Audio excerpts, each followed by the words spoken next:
الحمد لله وحده والصلاة والسلام على من لا نبي بعده أما بعد فأعوذ بالله من الشيطان الرجيم بسم الله الرحمن الرحيم ذلك بأن الله مولى الذين آمنوا وأن الكافرين لا مولى لهم وقال النبي صلى الله عليه وسلم من كنت مولاه فعلي مولاه أو كما قال عليه الصلاة والسلام۔ صدر گرامی قدر اور معزز حاضرین، اہل سنت والجماعت کے اجماعی عقائد میں سے ایک اہم عقیدہ کہ حضور علیہ السلام کے دنیا سے تشریف لے جانے کے بعد آپ کے پہلے اور بلا فصل خلیفہ سیدنا صدیق اکبر، دوسرے خلیفہ سیدنا فاروق اعظم، تیسرے خلیفہ سیدنا عثمان غنی، چوتھے خلیفہ سیدنا علی المرتضیٰ رضی اللہ عنہ ورضوا عنہ، جبکہ بعض لوگوں کا نظریہ حضرت علی المرتضیٰ رضی اللہ تعالیٰ عنہ کی خلافت بلا فصل کا ہے۔ وہ اپنے اس عقیدہ کو ثابت کرنے کے لیے جہاں دیگر دلائل کا سہارا لیتے ہیں، وہاں حدیث مبارک من کنت مولاہ فعلی مولا میں لفظ مولا کو اپنا مستدل بنا کر پیش کرتے ہیں۔ چنانچہ اس معنی کی تلاش کے لیے سب سے پہلے ہم نے رجوع کیا قرآن کریم کی طرف۔ چنانچہ سورۃ البقرہ میں اللہ کریم کا ارشاد انت مولانا فانصرنا علی القوم الکافرین، اسی طرح سورہ محمد میں اللہ رب العزت کا ارشاد ذالک بان اللہ مولی الذین آمنوا وان الکافرین لا مولا لهم۔ ان دونوں آیتوں میں ذات باری تعالیٰ کے لیے مولا کا لفظ استعمال ہوا کہ اللہ کریم اہل ایمان کے مولا ہیں۔ تو لائیے کوئی مفسر جس نے یہاں پر مولا کا معنی خلیفہ بلا فصل کیا ہو۔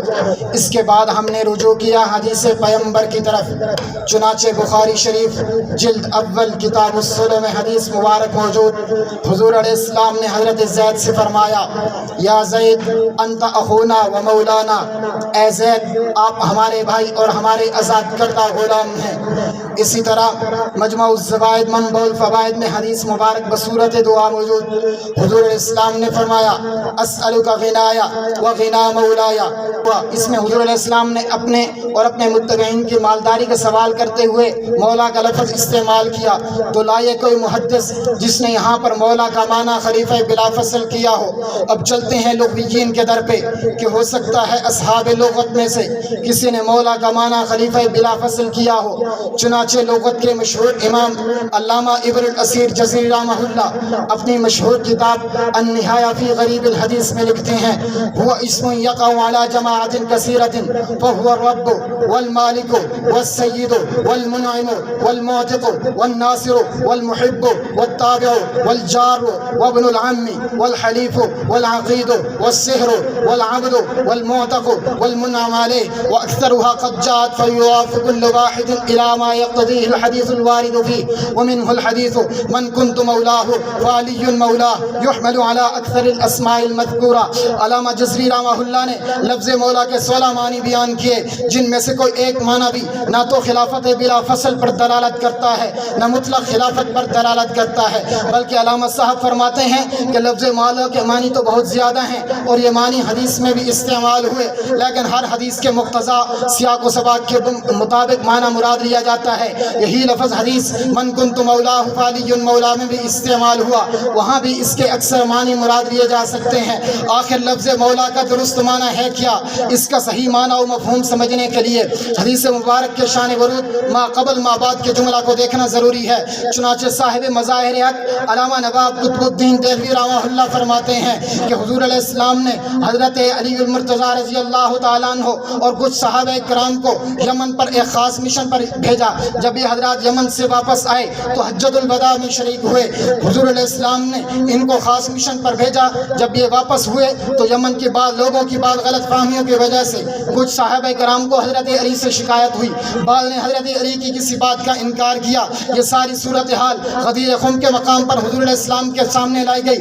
اس وقت حضور علیہ السلام نے فرمایا من کنت مولاہ فعلی مولا اللہم والی من والاہ وعادی من وعاداہ، کہ جس کا میں دوست ہوں علی بھی اس کا دوست ہے۔ اے اللہ جو علی کو دوست رکھے اس سے تو بھی دوست رکھ، جو علی سے عداوت رکھے اس سے تو بھی عداوت رکھ۔ اس حدیث کا شان ورود اور ما بعد کا جملہ یہ بتاتا ہے کہ یہاں پر مولا کا دوست والا معنی مراد ہے۔ ممکن ہے کہ کوئی کہہ دے کہ انہوں نے خلافت علی سے انکار کرنے کے لیے مولا کے معنی کو تبدیل کر دیا۔ تو آؤ چلتے ہیں شیر خدا کے پوتے کے دروازے پہ، جو متفقہ بین الطرفین شخصیت ہیں، جنہیں آپ بھی تسلیم کرتے ہیں ہم بھی تسلیم کرتے ہیں۔ حضرت علی کے جلیل القدر پوتے حضرت حسن مصنع رحمہ اللہ سے پوچھا گیا کیا من کنت مولا فعلی مولا میں حضرت علی کی امامت و خلافت کی صراحت نہیں ہے؟ تو حضرت حسن نے کیا جواب دیا؟ مفہوم عرض کروں گا۔